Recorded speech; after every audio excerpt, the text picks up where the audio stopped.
Update tayo sa lagay ng panahon ngayong hinahatak at pinalalakas ng bagyong Jacinto ang hanging habagat. Kausapin natin si Pag-asa Weather Specialist Benison Estareja. Magandang tanghali at welcome sa Balitang Hali. Magandang tanghali po, Sir Rafi. Opo, saang direksyon po hinahatak o tinatahak ng bagyong Jacinto sa mga sandaling ito?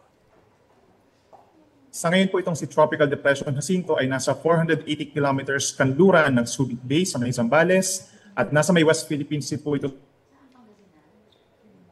So ngayon, inaasahan sa mga susunod na oras, duting palayo po ito at posibleng lumabas ng ating area of responsibility mamayang gabi patungo po dito sa may Northern and Central Vietnam. Ano pong asahan nating epekto nitong paghatak at pagpapalakas ng bagyong Jacinto sa hanging habagat? Sa ngayon po, kung yung pag-uusapan natin yung kabuuan po nitong si Bagyong Jacinto, wala naman po siyang direct effect. So wala tayong nakataas na wind signal in any parts of our country.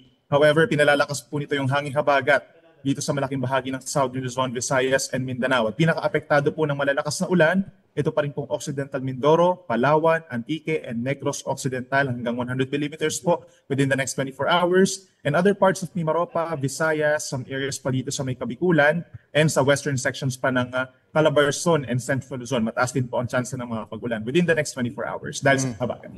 Malapit na pong weekend. Ano ang asahan nating lagay ng panahon? Kahit po makalabas na ng PAR itong si Bagyong Jacinto, aasahan pa rin natin yung epekto ng habagat hanggang sa weekend po. No? Malaking bahagi pa rin ng northern portion of Mindanao, itong Zamboanga Peninsula, Northern Mindanao, Caraga Region, paakyat po ng Visayas hanggang dito sa may Mimaropa pa rin, and Bicol Region, mataas pa rin po ang tsansa ng pag-ulan. And dito sa Metro Manila, may mga times pa rin po na nagkakaroon tayo ng mga pag-ulan. Epekto rin po yan ng habagat, maging sa may Central Luzon and Calabarzon. At hindi rin natin inaalis yung chance na may mabubuong panibago pang low pressure area po no, dito sa may Philippine Sea, sa silangan ng ating bansa. Ilan bagyo po bang inaasahan pa natin sa susunod na buwan?